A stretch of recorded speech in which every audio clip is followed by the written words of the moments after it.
I'm gonna keep listening to you guys. I got to get back in here before the close of the day. Nope. So Go handle it. Thanks, man. Thanks for coming by. Yeah, right, thanks take for care. having me, guys. Good to see y'all. All right, thanks, Valiant. And joining us is like a tag team here. We got Kamran Pasha. Oh my God, Welcome. one tag's out, one tag's in. Wow, so some stuff happened today. Yeah, we just learned the news that Victoria Alonso is no more over at Marvel.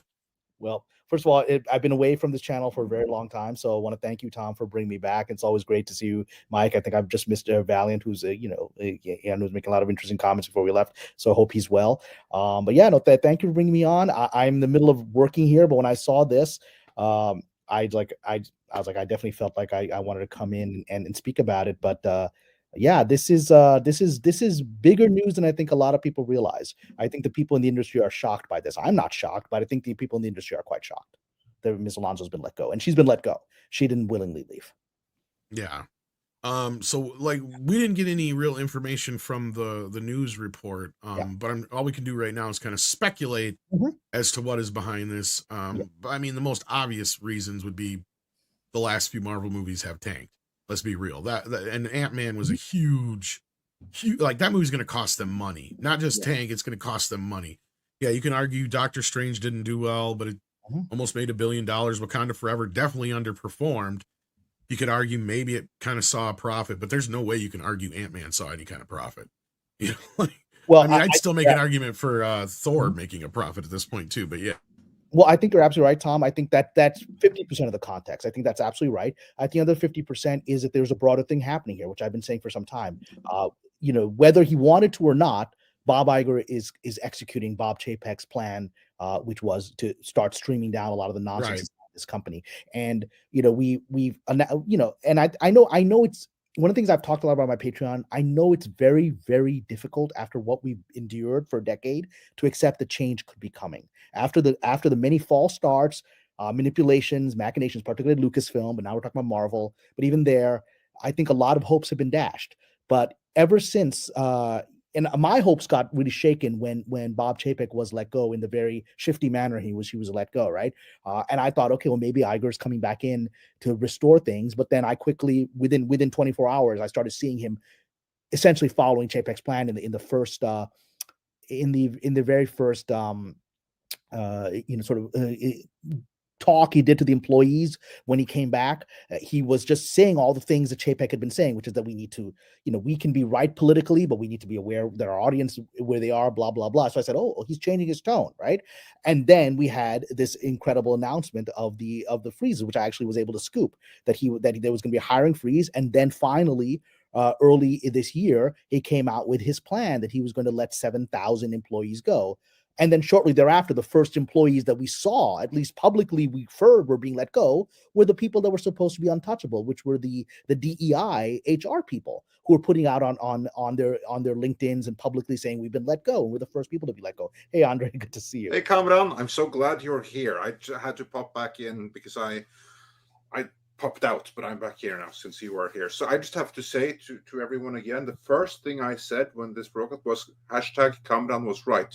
You're the only one, like you didn't predict that she was going to go, but you predicted that change is coming to Disney at a big scale that we did not, that no one would be able to foretell, and here we are. Yeah, I mean, and to me, this is the level that I think was needed to assuage the very real fears and misgivings of the fandom, right? And we've talked about this on Midnight's Edge many times, that the fans have been abused. They have been, for sure, and their hopes have been broken. I've been having that conversation. You remember my Patreon, Mike is as well. You've seen we're having these conversations where people are like on Patreon, I was like, I wish I could believe you, Kamran. I wish I could believe the change is coming, but I need something big. And today we got something big because Ms. Alonso was let go after 17 years, and she was one of the untouchables that we would have thought is protected. But the other thing we need to give in context of where this came out. So I was listing the things that had happened before. Again, people are like, well, I don't know, this DI, they let go of the HR head, but they put this other woman in there and maybe she's going to continue it on. So we'll keep an eye on things.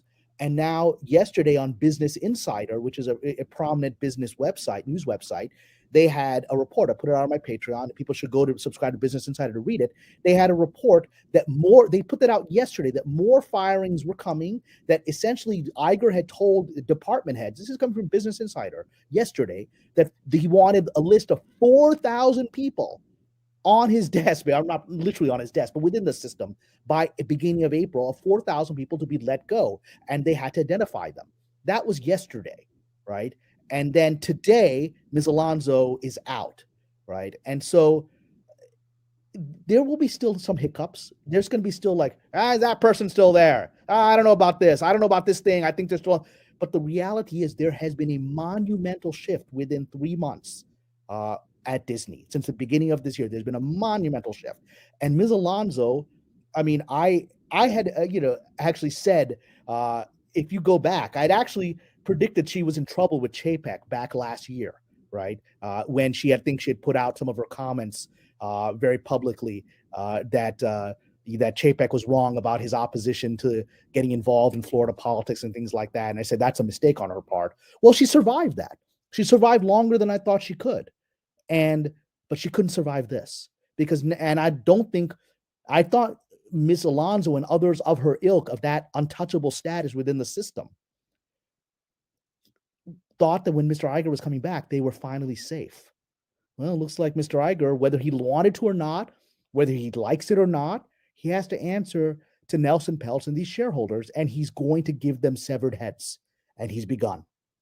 So I hope this will begin to show people things are changing, and it's okay to have hope again, that things might get better. Yeah, that's our powerful words right there, and I don't blame anyone for thinking this can never be better. But I agree with you. This is big. This is human sacrifice right here, exactly, and it's major. And this actually gives me hope right now for Marvel right away, because this was the lead architect for, or one of the lead architects for Marvel's downfall, but she was the one really pushing the identity. And also, from what I understand, she's the one pushing for, we don't need Iron Man. The only thing special about Iron Man is his armor. So Riri Williams with the Iron Man armor, that's Iron Man. Everyone will love it. That was her. Yeah. So, I mean, it's, this is, for me, I'm going to make another prediction. Go for it. I could be proven wrong in just a few weeks. But I think this, and in fact, I actually have to credit our friend Stephanie Janicek, because she was saying this a few days ago to me, and I think she's right. So this is coming from her, and I think she's right. So I'm going to predict that, especially with Ms. Alonso's, and I believe she's been fired, because the press release says no details have been given about. Of course, she was shit-canned, obviously. Yeah, when you say no details, this was happened rapidly. They didn't have time to put out a story, and they didn't give her time to put out a story. They just said, get out, right? And so what I think is about to happen is this is going to be an earthquake within Disney, because she was one of the high-level untouchables. She wasn't a low-level DEI person on a contract. She was there for 17 years and fundamentally changed the direction Marvel was in. She had that much power. If she can be guillotined like this without any warning, then others who we have believed are entrenched forever at a certain company called Lucasfilm are in trouble. I'm of the belief, and I've actually reached out to my sources to see if they're willing to give me information as to what might be happening internally. I've not heard back yet, but I'm of the belief that when that alert came out, people inside of Lucasfilm started panicking, because if Victoria Alonso can go, very high-level people at Lucasfilm, I'm not talking about Kathleen Kennedy. We've had that conversation about her. I'm talking about the people like, Feige wasn't let go. Alonso was let go. She's the sacrifice. There are sacrifices inside of Lucasfilm that I think are coming. And our friend Stephanie Janicek predicted only a few days ago, look, I think that, actually she predicted right when this report came out that April is when Business Insider claims they have to have 4,000 people on a list to be removed by name, right? Then if that's the case, then I think some people that are very high level within Lucasfilm that have gotten very relaxed, thinking that they're safe. I don't think they're safe, and I think they know they're not safe.